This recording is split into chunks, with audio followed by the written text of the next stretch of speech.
Welcome to another class of biology learning. We were doing DNA replication in the previous video and this is the part 2 of it. I have already discussed in that video first 3 steps like origin of replication, activation of bases, formation of replication fork.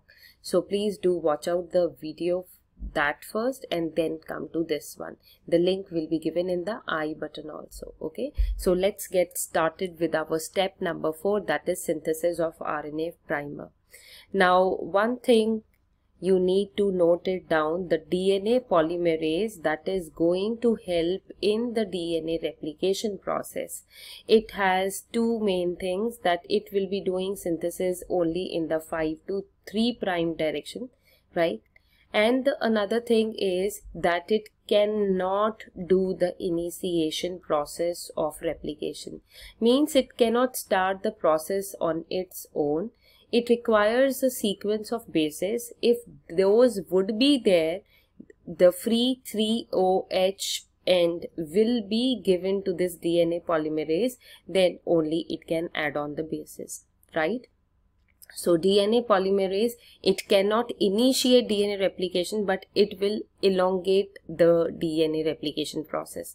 So for that, what do we require? If it is not doing initiation, someone has to do it, right? So who will do it? This is the enzyme RNA.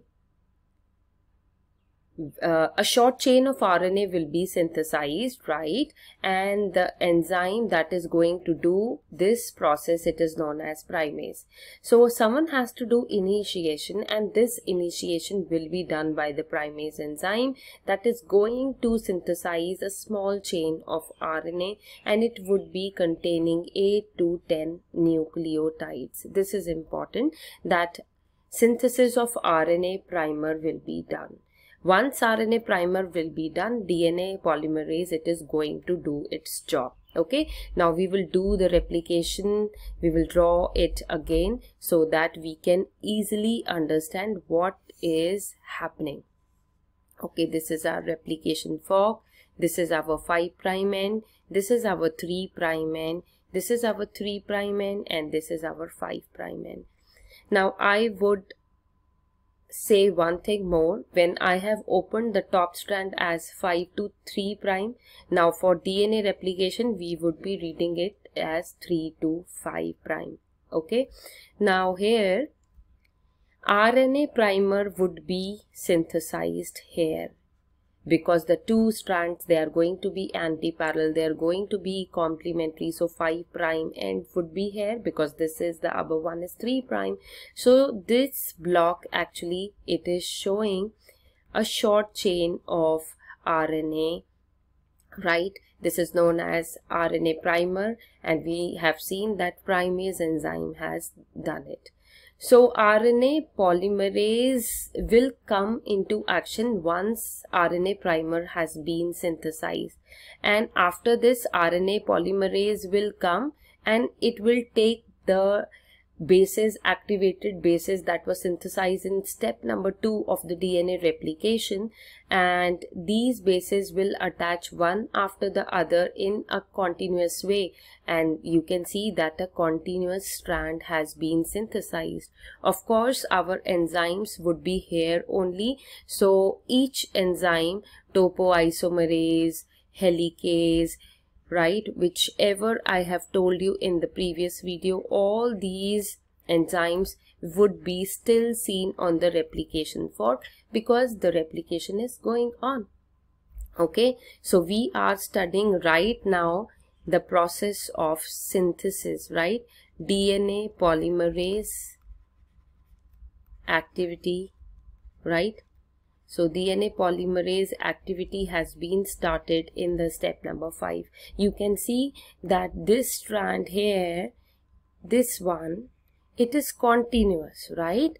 This strand, it is continuous, right? And we call this strand as to be the leading strand. Now if you see the leading strand, it is growing in which direction? Yes, you are right. It is growing in 5 to 3' direction.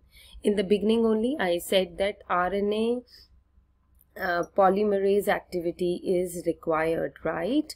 So RNA polymerase means primase is also a kind of RNA polymerase because it is synthesizing RNA, right? So once leading strand synthesis is done, the RNA polymerase or the primase here will be synthesized in many parts, right? Because DNA polymerase can do synthesis only in the 5 to 3' direction. So here on the other strand, the synthesis will going to be there because this is our 5' and this would be 3'. So in another strand, the synthesis will go in the 3 to 5' direction, okay? It is happening in 3 to 5' direction. But see here, once RNA chain has been synthesized, once primer has been synthesized, DNA polymerase will again come into action, and what it will do, it will synthesize the chain again. So this black chain is actually being synthesized by DNA polymerase.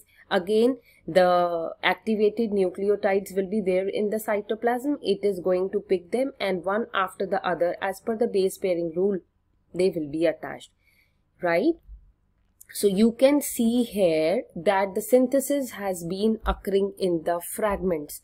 You can see that this is one fragment, this is the another, and this one is the next one. Each fragment is known as what? Okazaki fragment. Okay, so right now we are able to visualize 3 Okazaki fragments. Okazaki name has been given because there was a scientist called Okazaki. Just to honor him, because he discovered this, we are giving these fragments the name as Okazaki fragments. Okay, so this strand, which is synthesized in the 3 to 5' direction, this strand is known as the lagging strand. Make sure in the exam, whenever they are going to ask such question in which you have to label the replication fork, please use the right polarity. If you are going to show leading strand as 3 to 5', it would be marked as incorrect. Make sure you need to show helicases, topoisomerases, single-stranded binding proteins, leading strand in the right polarity, Okazaki fragments in the right polarity, and so as lagging strand. Okay, so our leading strand and our lagging strand, they both have been synthesized, right? And you can see here that one strand of the parent, let me show it with green. This strand, which is being green in color, this is the old strand. Okay, this is the old strand, and we have talked that DNA replication, it is always semi-conservative because one strand is the old one and another newly synthesized strand is only the new one. So you can see that the strand which is synthesized in the form of leading strand and lagging strand, they are new. And the ones which are green in color, they are the old ones. They are the parental DNA strands, right? So we can say that DNA replication is semi-conservative in nature. Now we have done with the synthesis, but still there are few more steps which are required, right? So next step is the removal of primers by other DNA polymerases. Now, there are variety of polymerases. Some are doing the role of proofreading and repair, and some are doing the role of synthesis. Now, synthesis one has already done its role. Now, the proofreading will be done, right? Right base has been attached to the another base as per the base pairing rules, because the template strand or the old strand should be complementary to the newly synthesized strand. So proofreading will be done, and if there would be any errors, another DNA polymerase will come and do the repairing, right?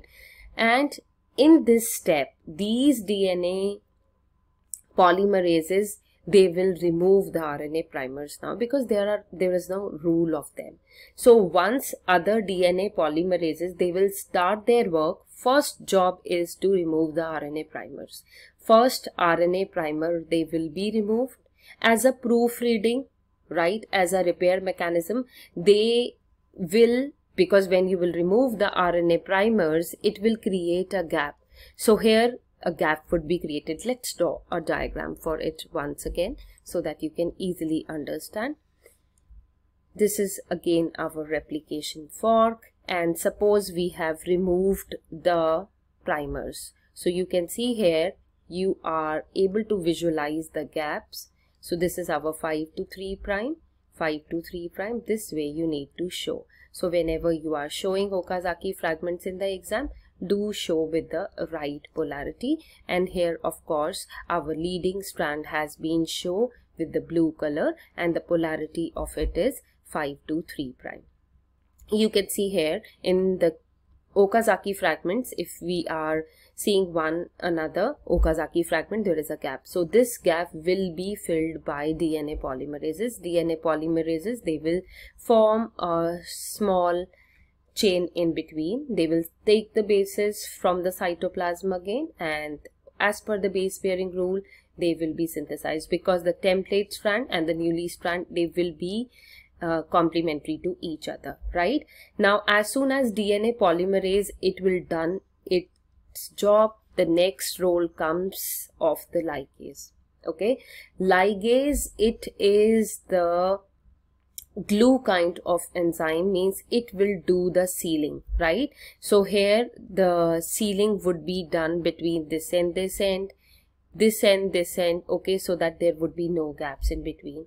So this ligase will form the bond in between, so that this chain should also look continuous, right? So we have seen that now the lagging strand has been worked up, and it is also a continuous one now. But when it was synthesized, it was discontinuous in nature, because DNA polymerase can do synthesis only in the 5 to 3 prime direction.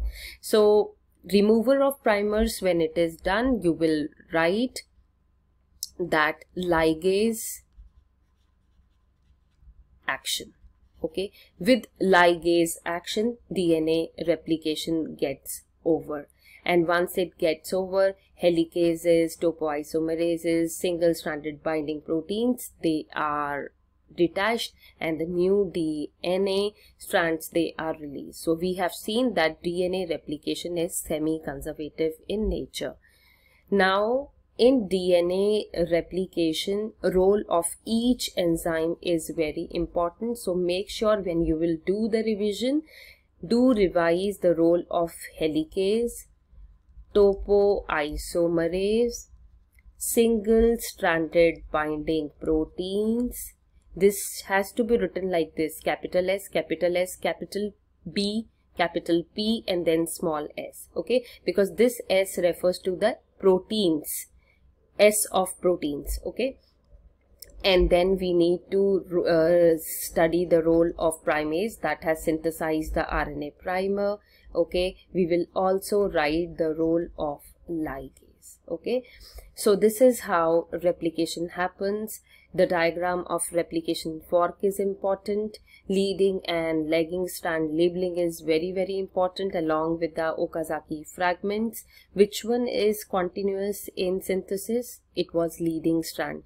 Which one was discontinuous in synthesis? It was lagging strand. And you have to revise the roles of each enzymes. We will catch you in the next video, and in next video we are going to study the differences between the leading and the lagging strand. Stay tuned. Thank you.